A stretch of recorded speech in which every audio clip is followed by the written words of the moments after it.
Alright, so today I'm going to talk about one topic, which is, so recently I created a document called Worry Doc. The concept of Worry Doc is that you open a Google Doc or a Notion or a Notepad, etc. Title it as Worry Doc, and what you have to do is start writing down all your worries.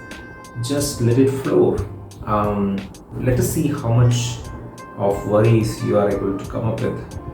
So I'll be very curious to know the number, right? So that is step one. So if you can do that right away, go ahead, open a notepad on your laptop or your phone, or take a notebook and write it down. And the highly recommended one is a desktop, a laptop if you have access to, or a notebook, physical notebook, right? So let's get that done. Start writing down all your worries. Just close your eyes and think, what is your topmost worry? What is that one thing that you are worrying big time? So just keep writing that. Just write that. You can come back and watch this video, second video in this, after you have done that step. Alright, so that's step one. Okay, step two of the Worry Doc.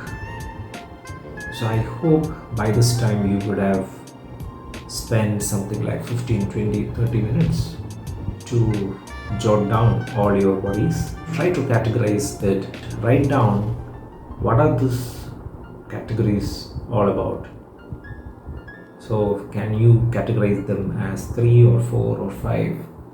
Just do that activity. And for example, some could be about finance, something could be about, let's say, health, or something could be about, some of these worries could be about relationships, or it could be about your work. So whatever it is, write these down.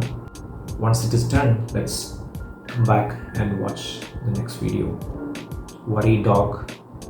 This is video 2. See you in Worry Doc video 3. Worry Doc video 3. Now that you have classified these, also just do one more step, which is, out of these, mark the ones which are in your control. Mark the ones which are not in your control.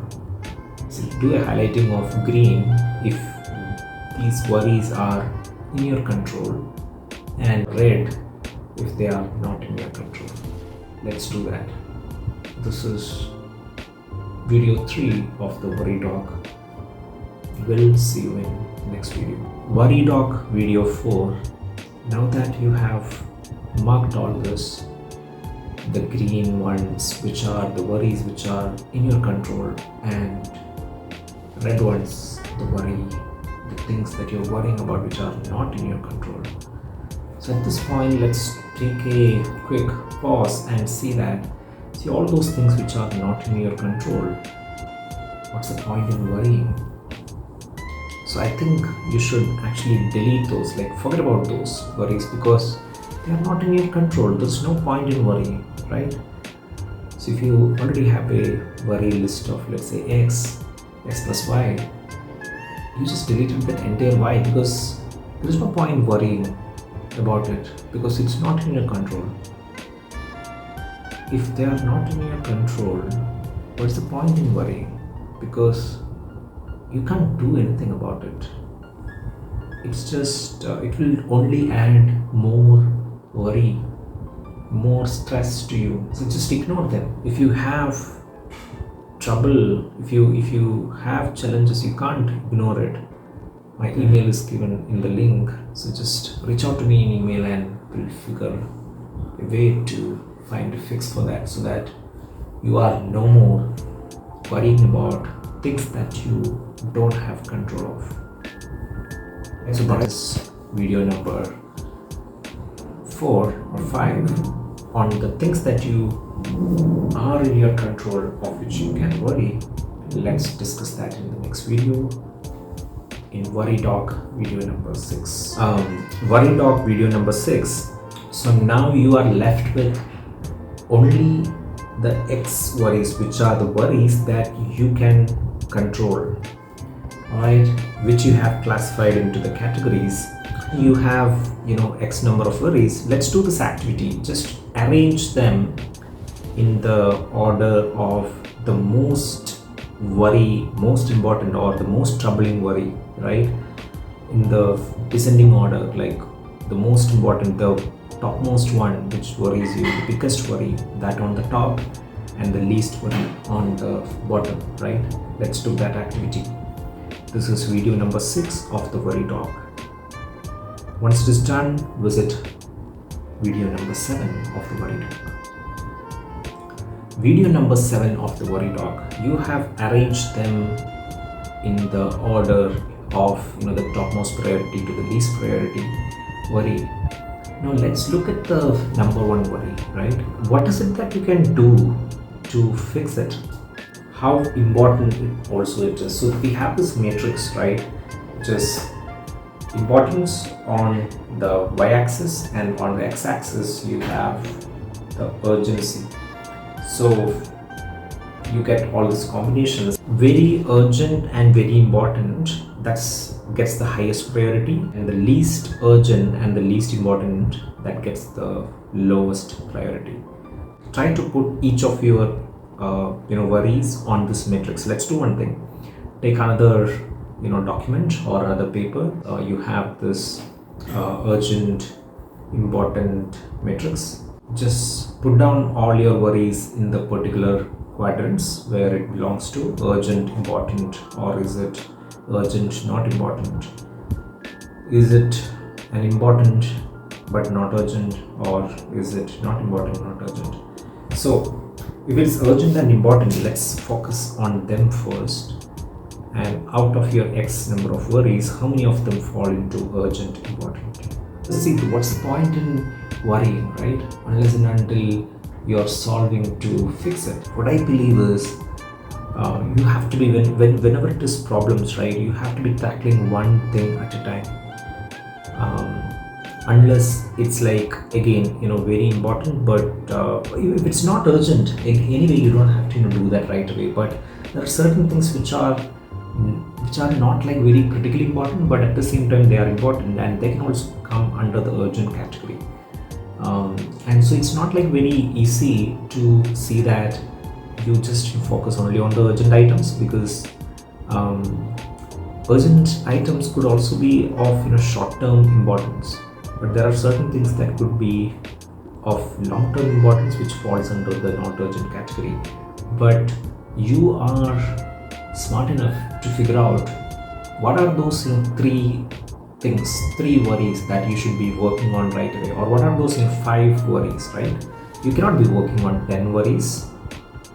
You have to be working on 3 worries, right? Or 1 worry, right? Or 3 worries. 1, 2, 3, right? Let's work on 3 batches of 3 worries at a time. Maybe 3 important and urgent worries, and 3 maybe medium important and urgent/not urgent worries, right? So you can make a distinction between not urgent but very critical, right? Not urgent but important, or you can make it between not so important but urgent, right? So between these also you can choose. Now we have 3 or 5 worries to tackle, right? Let's shortlist that. Video number 8 of the worry dog. Alright, so now you have these 3 things that you should be focusing on. Let's figure out a plan to fix these 3 worries. Create another document or take another new page, write down this worry that you have, and what is it that you can do in order to fix it, and by when would you like to have this fixed. And let's only work on these 3 worries till we fix it. And ideally you should be starting to working on those like today, tomorrow onwards, and ideally today onwards. And depending on the complexity, it might take you a couple of hours, one day, a couple of days, a week, couple of weeks, a month, couple of months. But in a nutshell, this worry should be fixed in a maximum of a month's time, maybe a quarter's time, 3 months' time. And in case you need some pointers there, you need to get some direction in terms of how long it will take to get this worry fixed. Just reach out to me, we'll figure it. So I hope this exercise gives you some clarity and also relief in terms of what your worries are and how you're going to tackle them. Work on it, keep updating it, and I also have given a link to book a meeting as well, in case you feel like, okay, so you cannot wait for me to revert to you via email. So feel free to use that, and I wish you all the best to fix your worry, and I hope you get into track soon. I'll see you in the next video, and until then, stay safe. Let's figure it out. Cheers.